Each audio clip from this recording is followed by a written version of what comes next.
Fighter. नाजरीन, बात करते हैं रूस के 5th generation Su-57 fighter jet की। जैसा कि आप जानते हैं कि रूस का सबसे जदीद फाइटर जेट है, लेकिन इसकी अब तक बदकिस्मती ये थी कि रूस को इसका कोई गाहक नहीं मिल रहा था, इसका कोई खरीदार था ही नहीं। जैसा कि अमेरिका ने अपना F-35 कई ममालिक को बेचा है, इस तरह रूस का Su-57 मार्केट में अपनी जगह नहीं बना पाया। इसका मतलब ये नहीं कि इस फाइटर जेट में कोई कमी होगी, इसकी वजह यह है कि डिफेंस मार्केट पर अमेरिका और वेस्टर्न कंट्रीज का कब्जा है। 30 से 32 ममालिक तो नीटो वाले निकाल दो, जो रूस का इक्विपमेंट नहीं खरीद सकते। इसके अलावा भी अमेरिका का काफ़ी ममालिक पर इन्फ्लुएंस है, जो चाहते हुए भी रूस की इस इक्विपमेंट को खरीद नहीं सकते। तो इस तरह एक बड़ी मार्केट अमेरिका ने ग्रैब की हुई है, और जो ममालिक अमेरिका के इन्फ्लुएंस में नहीं आते, या तो इन्हें ऐसे फाइटर जेट्स की ज़रूरत नहीं है, या फिर इनके पास इतनी दौलत नहीं है कि ऐसे फाइटर जेट्स खरीद सके। तो ऐसे में ऐसी खबर का जंगल में आग की तरह फैल जाना कि एक मुल्क ऐसा भी है जो रूस का ये फाइटर जेट खरीद रहा है या खरीद चुका है, ये नाज़रीन वाकई ये एक शॉकिंग न्यूज़ है। हुआ ये है कि एरो इंडिया 2025 में इंडिया की जानिब से एक नुमाइश मुनक्किद की गई थी, जिसमें रूस ने भी हिस्सा लिया और इसमें अपना Su-57 नुमाइश के लिए रखा। इसी दौरान रूस की दिफाई कंपनी रोज़ेबरोन एक्सपोर्ट के सरबराह ने ऐलान किया है कि इनका Su-57 पहली बार 2025 में एक दूसरे मुल्क को फराहम किया जाएगा। याद रहे, इससे पहले 2024 के आखिर में हल्का सा इशारा दिया था कि इनका Su-57 के लिए मुतअद्दिद मुआहदे तय पा चुके हैं। तो किस मुल्क ने रूस का ये फाइटर जेट खरीदा, ये अभी तक रूस ने रिवील नहीं किया था। इस मुल्क का नाम खुफिया रखा गया था, और खुफिया रखने का मतलब जाहिर है अमेरिका की वो टांग है जो हर जगह वो अड़ा देता है। इस मुल्क का नाम खुफिया रखा गया है दिफाई तज्जिया निगारों के मुताबिक यही था कि रूस के पास से ये फाइटर जेट अल्जीरिया खरीदेगा या फिर इंडिया। इस हवाले से अल्जीरिया पोटेंशियल बायर था, और ऐसे ही हुआ। अल्जीरिया ने कन्फर्म भी कर दिया है कि वो रूस का Su-57 खरीद रहा है।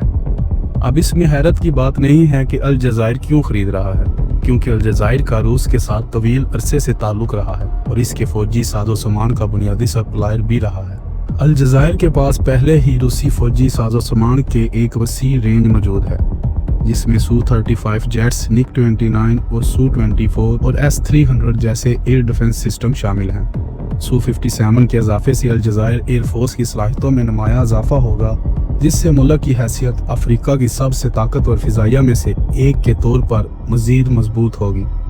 Su-57 को अमेरिका के F-35 लाइटनिंग II और चीन के J-20 जैसे 5वीं नस्ल के तैयारों के मुकाबले के लिए डिज़ाइन किया गया है।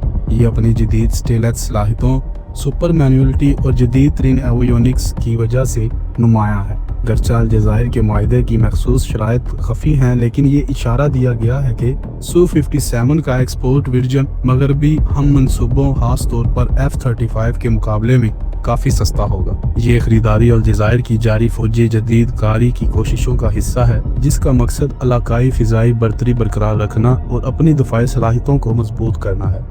दोस्तों, मास्को तवील अरसे से Su-57 की बैनुल अक़वामी मार्केट में मौजूदगी बढ़ाने की कोशिश कर रहा है, और इसने तुर्की और हिंदुस्तान जैसे ममालिक को भी अपनी तरफ मुतवज्जा करने की कोशिशें की हैं। 2019 में रूसी सदर ने ज़ाती तौर पर तुर्की के सदर रजब तैयब अर्दोआन को Su-57 का मुजाहिरा कराया, जिससे ये क़यास आराई हुई कि तुर्की इस तैयारे को अमेरिका के F-35 प्रोग्राम के मुतबादल के तौर पर ले सकता है। ताहम कोई मायदा तय नहीं पाया। Su-57, जिसे नीटो की जानिब से फाइलन का नाम दिया गया है, ये रूस की सफाई कंपनी का तैयार करता है कि मल्टी रोल लड़ाका तैयारा है। इसने पहली परवाज़ 2010 में की। 2020 में इसे सर्विस में शामिल किया गया। तकरीबन $50 मिलियन की यूनिट लागत के साथ Su-57 को फ़िज़ाई बरतरी, ज़मीनी हमला, जासूसी और स्ट्राइक जैसे मुख्तलिफ मिशनों के लिए डिज़ाइन किया गया। ये तैयारा स्टेलथ टेक्नोलॉजी और जदीद एवानिक से लैस है, जिससे F-35 जैसे देगर नई नस्ल के लड़ाका तैयारों के साथ मुकाबला करने की सलाहियत फराहम करते हैं। Su-57 2 टर्बो इंजनों से चलता है, जिसमें आफ्टर बर्नर और फैक्टर थ्रस्ट नोजल्स हैं, जो इसे गैर मामूली मैन्यूबिलिटी फराहम करते हैं। इसके मौजूद वर्जन में सेंट्रन AL-41 इंजन इस्तेमाल हो रहे हैं, जबकि मुस्तकबिल में Su-57 को ज़्यादा ताकतवर है और ये 30 इंजनों से लैस किया जाएगा। ये इंजन Su-57 को मार्क 2.4 की स्पीड देंगे, जो कि तकरीबन 2600 किलोमीटर फी घंटा बनती है, और 1800 किलोमीटर की रेंज फराहम करने की सलाहियत देंगे, जिससे इस तैयारे की परवाज़ 5 घंटे मजीद बढ़ जाएगी। Su-57 का वेपन बुनियादी तौर पर इंटरनल है ताकि रेडार की निशानदेही को कम किया जा सके। इसके अलावा इसके परों के दरमियान 2 वेपन्स भी हैं और इसके नीचे 6 पायलन हैं जो मुख्तलिफ किस्म के इस्लाह मशमूल जोहरिया तैयारे ले जाने की सलाहियत रखते हैं, जिससे स्ट्रेटेजिक रिटर्नेंस मिशंस के लिए और स्टाइल प्लेटफॉर्म बनाते हैं। Su-57 की एक अहम और SR रेडार तवील एवियोनिक्स हैं। ख़ास तौर पर एहसास 1-to-1 खसूसियत इसके जदीद रेंज के अहदाफ का लगाने एक साथ कई खतरात से निपटने की सलाहियत फराहम करता है, जबकि स्टेलथ को बरकरार भी रखता है।